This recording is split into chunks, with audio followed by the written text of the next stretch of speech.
تو فمن شہد منکم الشہر فلیصم، جس کو رمضان ملے وہ روزہ رکھے۔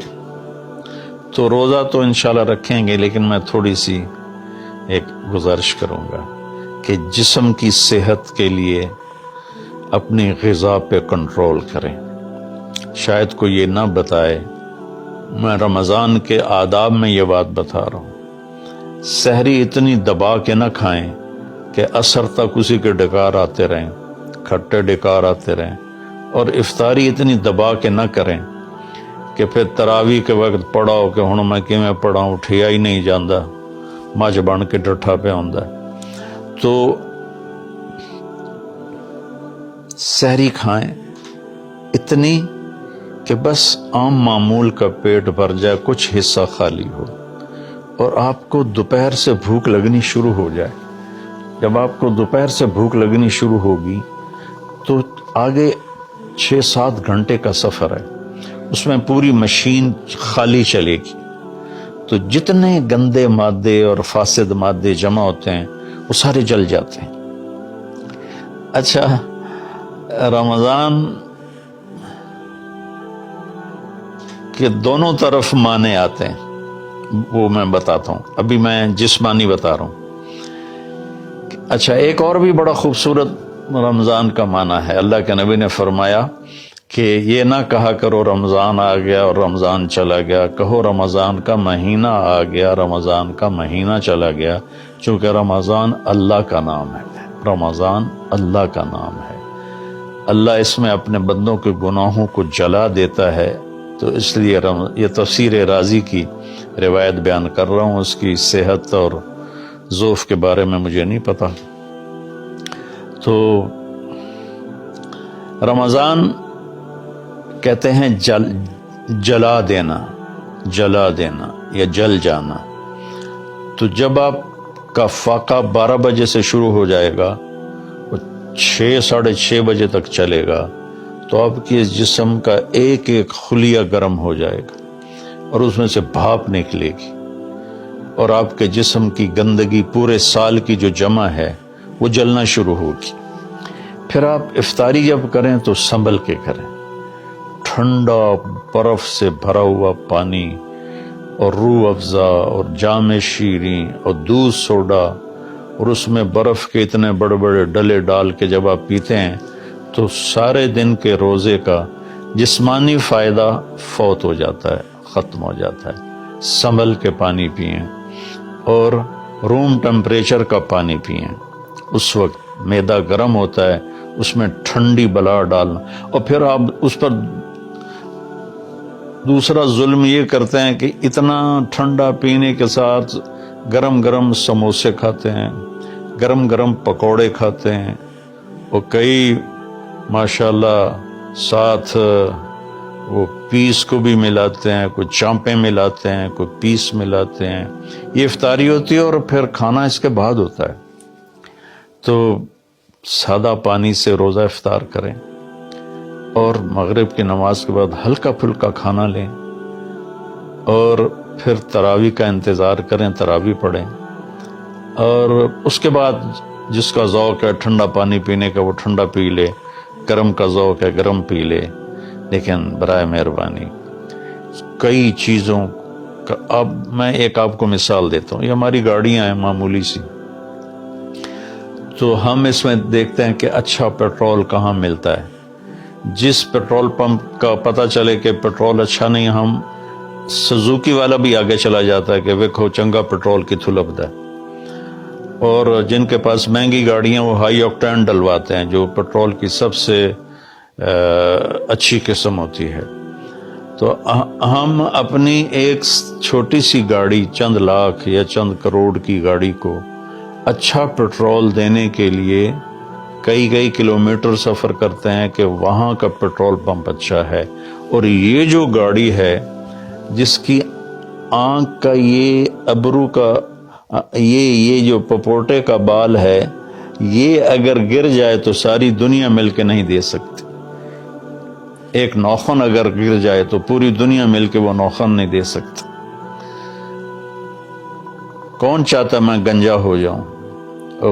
ایک بال گرتا ہے تو پوری دنیا کی طاقت مل کر وہ بال واپس نہیں لا سکتے.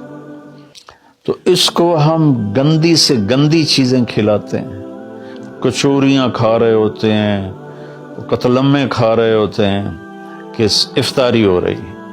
تو اللہ کے واسطے ٹویوٹا گاڑی میں صاف پیٹرول ڈلواتے ہو اور اس خوبصورت گاڑی میں گند بھر دیتے ہو, سموسے اور پکوڑے اور دودھ سوڈا اور جام شیریں اور روح افزا اور 7 اپ اور ٹھنڈے پانی, سکنجبین, اور اس کے اوپر پھر مرغے کے پیس اور چانپوں کے پیس, اور ابھی کھانا بعد میں کھانا ہوتا ہے. تو مہربانی کریں اپنے جسم کی صفائی کریں, اعتدال سے کھائیں. افطاری بھی اتنی کھائیں کہ آپ کی بھوک باقی ہو. تو آپ آرام سے تراویحیں پڑھ لیں گے. تو تراویح پڑھیں, پھر اس کے بعد آپ آرام کریں, جلدی سے سو جائیں. اور بعض نوجوان ساری رات جاگتے ہیں, ٹھیک ہے کوئی بات نہیں, جاگیں, کوئی نفل بھی پڑھ لیا کریں, کچھ اپنی گپ شپ بھی کر لیا کریں. اور پھر سحری ایسی کھائیں کہ اب اس میں پراٹھے پک رہے ہوتے ہیں اور ہر گھر سے پراٹھوں کی خوشبو آ رہی ہوتی ہے. تو پھر پراٹھوں کا بوجھ اپنے اوپر نہ ڈالیں, سادہ روٹی کھا لیں, سادہ سالن کھا لیں. تو پورے مہینے میں آپ کے پوری باڈی کی اوور آلنگ ہو جائے گی. یہ تو جسمانی فائدہ ہوگی. روحانی لحاظ سے کیا ہے؟ شہر رمضان, رمضان جل جانا, جلا دینا, رمضان کا مہینہ. اس لیے اللہ کے نبی نے کہا, یہ کہا کرو ماہ رمضان آیا اور ماہ رمضان گیا, کیونکہ اللہ آنے جانے سے پاک ہے. تو اللہ کا نام رمضان ہے. یہ امام راضی کی روایت ہے. تو یہ نہ بھی ہو تو رمضان میں جلنے کا مطلب کیوں ہے؟ اسی مہینے کے ساتھ کیوں ہے کہ ہر روزے کے ساتھ اللہ اس کے گناہ معاف کرتا ہے, اس کے گناہوں کو جلاتا ہے, اس کی بھوک کی آگ میں جلاتا ہے, جلاتا ہے, جلاتا ہے. آخری روزے اللہ تعالیٰ کیا کرتے ہیں کہ اس کے سارے گناہوں کو جلا کے راکھ کر دیتے ہیں اور اپنی رحمت. اچھا, رمضان کا مطلب بارش بھی ہے, جو سبحان, عربی بھی عجیب زبان ہے. رمضان کا مطلب بارش بھی ہے. رمضان کا مطلب اگر رمضا مصدر ہو, رمضا, تو یہ بارش کا مطلب ہے. رمضا ہو تو یہ جلانے کا مطلب ہے. سبحان اللہ, کہ رمضان ایسا مہینہ ہے کہ اس میں ایسی رحمت کی بارش ہوتی ہے, سارے گناہ دھل جاتے ہیں. رمضان ایسا مہینہ ہے کہ اس میں ایسی اللہ کی رحمت متوجہ ہوتی ہے کہ سارے گناہ جل کے راکھ ہو جاتے ہیں, ہوا میں اڑا دیے جاتے ہیں راکھ کی طرح. تو یہ تب ہوگا جب ہمارا پورا جسم روزہ رکھے, ہماری آنکھیں روزہ رکھیں, ہمارے کان روزہ رکھیں, ہماری زبان روزہ رکھے, ہمارے ہاتھ روزہ رکھیں, ہمارے پاؤں, ہمارا دل, دماغ روزہ رکھے. تو پھر یہ روزہ, یہ رمضان بنے گا اور ہمارے گناہوں کو جلا دے گا یا دھو دے گا. اور اس میں خاص طور پر اللہ کے نبی نے فرمایا کہ شراب پینے والا توبہ کر لے, چونکہ شرابی کی بخشش نہیں ہوتی رمضان میں. ایک ہوتا ہے دلیر ہو کے پینا, کوئی نہیں, کچھ نہیں ہوتا, اللہ بڑا غفور و رحیم ہے, یہ تو سارے پکڑے جائیں گے. ایک آدمی میرے پاس آیا, وہ کہنے لگا جی مجھے شراب کی عادت ہے, چھٹتی نہیں, کئی دفعہ چھوڑی ہے, پھر نہیں چھوٹتی. اور پھر جو وہ دھاڑے مار کے رویا, اتنا رویا کہ میں بھی غمگین ہو گیا اس کے رونے کو دیکھ کر. اس کا معاملہ اور ہے. تو اس پر اللہ کی رحمت نازل ہو جائے گی, چونکہ جو توبہ کرتا رہتا ہے پھر اس سے ٹوٹ جاتی ہے. وہ دن میں 70 دفعہ بھی توڑے گا اور توبہ کرے گا تو اللہ کے ساتھ دوستی باقی رہے گی. تو ایک شرابی ہے تو اللہ کے واسطے چھوڑ دے. ماں باپ کو دکھ, عق الوالدین, ماں باپ کی نافرمانی نہیں فرمایا, ماں باپ کو پرزے کر دینا. نافرمانی تھوڑی بہت ہر بچے سے ہو جاتی ہے, لیکن ایسی نافرمانی کہ ماں باپ کا دل ٹکڑے ٹکڑے ہو جائے, اس کو کہتے ہیں عقوق الوالدین, عاق لوالدیہ. جو ماں باپ کے دل کو ٹکڑے ٹکڑے